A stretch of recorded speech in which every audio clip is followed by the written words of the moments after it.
నమస్తే, welcome to Telugu రాజ్యం. నేను మీ అనుష. ఈ రోజు మనతో పాటు ఉన్నారు ప్రముఖ పొలిటికల్ అనలిస్ట్ భరద్వాజ్ గారు ఉన్నారు. మాట్లాడిద్దాం. సార్ నమస్తే. నమస్తే. పవన్ కళ్యాణ్ గారు రాజకీయాలకి రావడం తన సొంత డెసిషన్, తన ఇంట్రెస్ట్ కాదు, అలాగే అది ఒక పంతంతో వచ్చాను అనే ఇండైరెక్ట్ స్టేట్మెంట్స్ అనేవి పాస్ అవుతున్నాయి సార్. వైఎస్ రాజశేఖర్ రెడ్డి గారి టైంలో జరిగిన ఈ ఇష్యూ గురించి ఇప్పుడు కాంగ్రెస్ పార్టీ వాళ్ళు ఇది నిజమైతే ఇది ప్రూవ్ చేయండి, లైవ్ డిటెక్టర్ కూడా పెట్టి ప్రూవ్ చేస్తే మేము 10 కోట్లు కూడా ఇవ్వడానికి మేము రెడీ ఉన్నాము అన్న ఓవరాల్ ఈ సిద్ధాంతం వెనక ఉన్న కాన్సెప్ట్ ఏంటి సార్? అంటే పవన్ కళ్యాణ్ గారు మొన్న హైదరాబాద్ ప్రెస్ మీట్లోనే ఈ విషయాన్ని ప్రస్తావించారు. ప్రస్తావిస్తూ ఆయన ఏమన్నాడంటే, నేను రాజకీయాల్లోకి రావడానికి కారణం వైఎస్ రాజశేఖర్ రెడ్డి అని. బాలు సినిమా షూటింగ్ జరుగుతున్న టైంలో తనకి ఏదో చిన్న హెల్త్ ఇష్యూ వచ్చింది, అపెండిసైటిస్కి సంబంధించి ప్రాబ్లం ఏదో. ఆ ప్రాబ్లంతో హాస్పిటల్లో చేరాను ఆపరేషన్ చేయించుకోవడానికి. చేరిన సందర్భంగా ఆ హాస్పిటల్కి వచ్చినటువంటి ఒక పోలీస్ ఆఫీసర్ తనని కలిసి, బాబు మీరు మీ కుటుంబం కొంచెం జాగ్రత్తగా ఉండవలసినటువంటి సమయం సందర్భం ఉంది అని చెప్పారట. చెబితే అదేమిటండి అన్నట్టు చాలా ఆశ్చర్యంగా, అంటే ప్రముఖ పోలీస్ ఆఫీసర్ అన్నాడు తప్ప పేరు చెప్పలేదు. ఓకే. అయితే ఎందుకు అంటే ఆయన చెప్పాడట, ఏదన్నా మీరు పొలిటికల్ టర్న్ తీసుకునే ఐడియా ఏమైనా ఉందా మీకు కానీ మీ అన్నగారికి కానీ అని. ఏమో తెలియదండి అన్నట్టు. మరి ఎందుకనో రాజశేఖర్ రెడ్డి గారి చూపు మీ ఫ్యామిలీ మీద పడింది, మీకేదో ప్రమాదం తలపెట్టాలని ఆయన ఆలోచిస్తున్నట్టుగా నాకు అనిపించింది, నాకు అర్థమైంది. నాతో మాట్లాడేది కూడా ఆయన, తనతో మాట్లాడినట్టుగా కూడా ఆ పోలీసు అధికారి చెప్పారట ఈయనకి.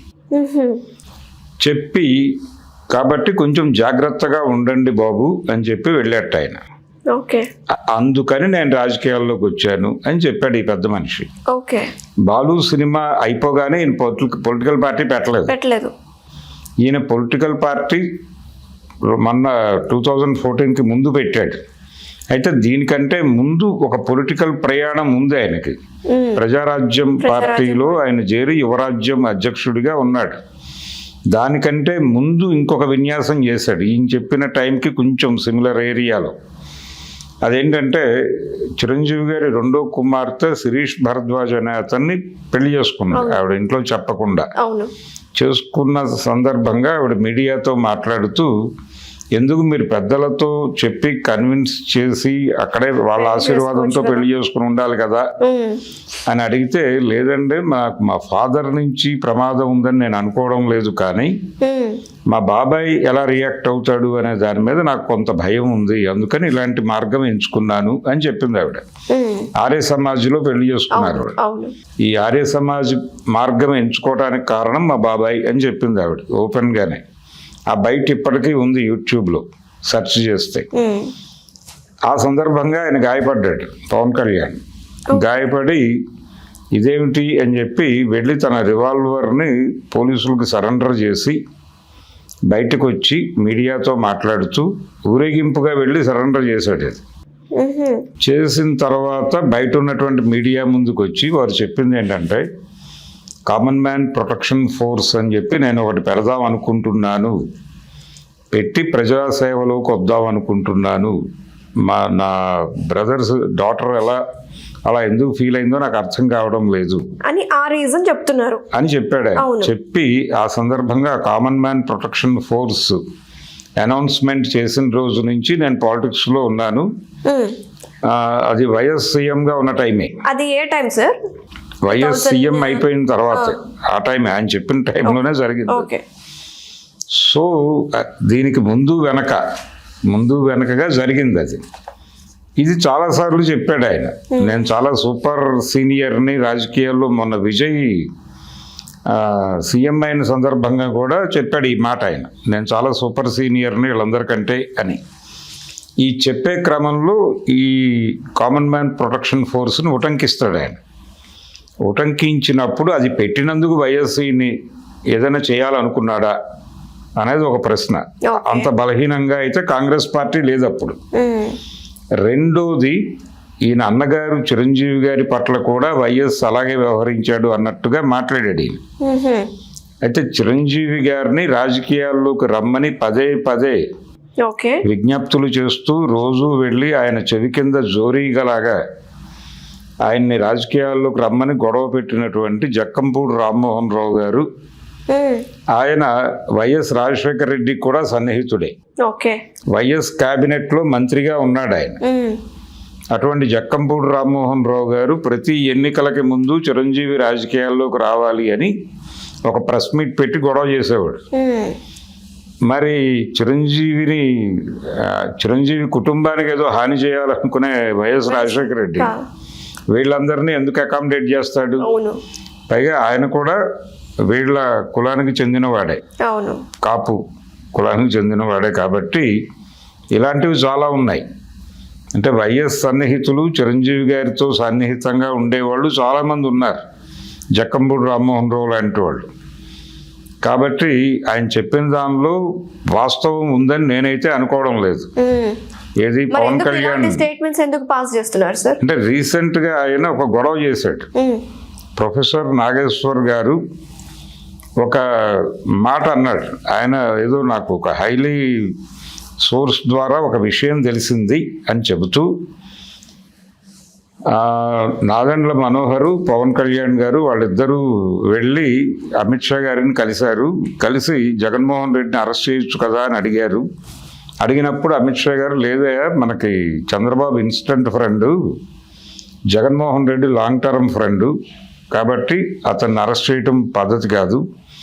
చంద్రబాబు ఉన్నంతకాలం జగన్మోహన్ రెడ్డి అనేటువంటి వెపన్ మన చేతిలో ఉండాలి, అందుకని అతన్ని మీరు శత్రువుగా చూడకండి అని అమిత్ షా గారు పవన్ కళ్యాణ్ గారికి, మనోహర్ గారికి చెప్పినట్టుగా ప్రొఫెసర్ నాగేశ్వర్ గారు చెప్పారు. ఆ సీన్ జరిగిందా లేదా అనేది పక్కన పెడితే అలాంటి సీన్ జరిగి ఉండే అవకాశం ఉంది. ఒకవేళ ఎవరైనా సరే వెళ్ళి జగన్మోహన్ రెడ్డిని మీరు ఎందుకు అరెస్ట్ చేయట్లేదు అని అడిగితే అమిత్ షా గారు అదే సమాధానం చెప్పుండేవారు. ఎవరు అడిగినా, పవన్ కళ్యాణ్ కాకుండా మీరెళ్ళి అడిగినా అదే చెప్పు ఉండేవాడు ఆయన. కాబట్టి అది చెప్పిన దానిలో లాజిక్ ఉంది కానీ ఆ రోజు నువ్వు ఉన్నావా పక్కన, నువ్వు విన్నావా, నీకు చెప్పిన సోర్స్ ఏమిటి అని నానా యాగి చేశారు ఆయన సోర్స్ అనే పేరుతో. మరి ఇప్పుడు ఈయన మాట్లాడిన దానికి సోర్స్ ఏమిటి? ఆ పేరు చెప్పాలి కదా బయటికి. అంటే తర్వాత ప్రజారాజ్యంతో ట్రావెల్ అయిన 2-3 పోలీస్ ఆఫీసర్లు నాకు తెలుసు. అంటే ఆయన ప్రజారాజ్యం చిరంజీవి గారు పెట్టిన తర్వాత డిటి నాయక్ గారు, ఆయన ఐపీఎస్ ఆఫీసర్, దానిలో చేరాడు. ఆయన పెద్దగా బాగుకున్నదేమీ లేదు కానీ అందులో చేరాడు, నష్టపోయాడు, బయటకు వచ్చాడు. ఆంజనేయ రెడ్డి గారు కూడా ప్రజారాజ్యంలోకి వెళ్ళారు, ఆయన ఐపీఎస్ ఆఫీసరే. వీళ్ళిద్దరిలో ఎవరన్నా గురించి చెప్పాడు ఆయన, లేకపోతే ఇంకెవరైనా ఉన్నారా అనేది. ఇంకొక 2-3 ఐపీఎస్ ఆఫీసర్లు కూడా వెళ్ళారు ఆ టైంలో. అలాగే జేడి కూడా ఈయన పార్టీలో చేరి బయటకు వెళ్ళిపోయాడు, లక్ష్మీనారాయణ. మరి ఆయన ఏమైనా చెప్పాడా? ఆయన చెప్పే అవకాశం లేదు, ఎందుకంటే ఆ టైంకి ఆయన అంత యాక్టివ్గా లేడు. కాబట్టి అది నాయక్ చెప్పు ఉండాలి, లేదంటే కనుక ఆంజనేయ రెడ్డి గారు చెప్పు ఉండాలి. ఇంకెవరైనా చెప్పారా అనేది పేరు చెప్తే ఆయన తెలిసేది. ఇప్పుడు ఈయన పేరు చెప్పగానే పోలీస్ ఆఫీసర్ గారు బయటకు వచ్చి, అయ్యా నేను ఎప్పుడు చెప్పాను, చెప్పవా నువ్వు ప్లీజ్ అని అడిగే అవకాశం ఉంది.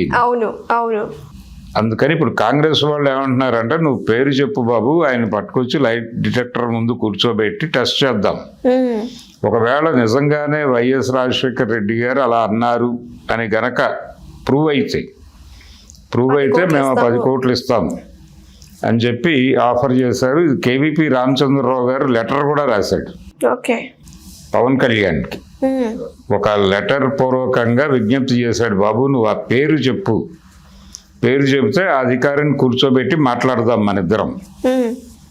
ప్రూవ్ అయితే కనుక మేము ఏం చేయడానికైనా సిద్ధంగానే ఉన్నాం. ఆంధ్ర కాంగ్రెస్ పార్టీ తరఫున, తెలంగాణ కాంగ్రెస్ పార్టీ తరఫున టోటల్గా నేను అవసరమైతే అధిష్టానం దగ్గరికి కూడా తీసుకెళ్ళి మాట్లాడిస్తాను, కనుక నువ్వు ఏ విషయం తొందరగా తెలియపరచగలవు అని చెప్పి ఆయన ఉత్తరం రాశాడు గౌరవప్రదంగానే. ఓకే సార్, మీరు చెప్పండి సార్, మీ అనాలిసిస్ ప్రకారం పవన్ కళ్యాణ్ గారు కొన్ని మాట్లాడే వ్యాఖ్యలు కావచ్చు, అవి ఇల్లాజికల్ గా ఉంటాయని చెప్తూ ఉంటారు.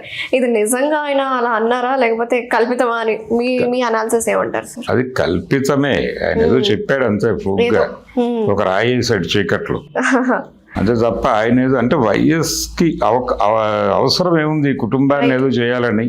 అవును. డెఫినెట్గా అవసరం ఏమీ లేదు. ఆయన అది అన్వాంటెడ్ తలకాయ నొప్పి కొని తెచ్చుకోవటమే. అందుకని పైగా చిరంజీవి గారి వలన ఆయనకు ఒక ప్రయోజనం జరిగింది. అవును. వైఎస్ రాజశేఖర రెడ్డికి 2009 ఎలక్షన్లో యాక్చువల్గా కాంగ్రెస్ పార్టీ ఓడిపోవాల్సిన పరిస్థితి. ఆ పరిస్థితులు అంటే చంద్రబాబు నాయుడు గారు మహాకూటమి కట్టాడు. అప్పుడు ఈ మహాకూటమిలో టీఆర్ఎస్ కూడా ఉంది, ఇప్పుడు బీఆర్ఎస్గా మారిన అప్పటి టీఆర్ఎస్. అందరూ కలిసి ఒకే కూటమిగా ఏర్పడ్డారు. వాళ్ళు గెలవటం ఖాయం అనుకుంటున్న టైంలో చిరంజీవి గారు ప్రజారాజ్యం పార్టీ అనౌన్స్ చేశాడు. అనౌన్స్ చేసిన తర్వాత ప్రభుత్వ వ్యతిరేక ఓటు సాలిడ్గా ప్రజారాజ్యానికి వెళ్లకుండా కొంత భాగం చీలి ప్రజారాజ్యానికి వెళ్ళింది. దాంతో కాంగ్రెస్ లబ్ధి పొందింది. వైఎస్ రెండోసారి ముఖ్యమంత్రి అయ్యాడు. ఒక స్పెక్యులేషన్ థియరీ అంటే ఒక కాన్స్పిరసీ థియరీ ఒకటి ఉంది మార్కెట్లో. అదేంటంటే నిజానికి వైఎస్ది హత్య అనుకుంటే ఆ హత్య చేయటంలో అంటే చంద్రబాబు నాయుడు గారి హస్తం ఉందన్నట్టుగా మాట్లాడాడు ఈ మధ్య జగన్మోహన్ రెడ్డి గారు. ఆ టైంలో బయటకు వచ్చినటువంటి ఒక కాన్స్పిరసీ థియరీ ఏంటంటే ఎలా చంద్రబాబు మీద బ్లేమ్ వేస్తాడు ఈయన జగన్మోహన్ రెడ్డి, నిజానికి అలాంటి అవసరం ఉంటే చిరంజీవి గారిని కదా అనాల్సింది అన్నారు కొంతమంది మేధావులు. ఆయన ఎందుకంటే ఆయన ప్రజారాజ్యం పార్టీ పెట్టకుండా ఉంటే ఈయన సీఎం అయ్యేవాడు కాదు. రాజశేఖర రెడ్డి సీఎం కాకపోతే హెలికాప్టర్ ఎక్కేవాడు కాదు, కనుక బతికుండేవాడు.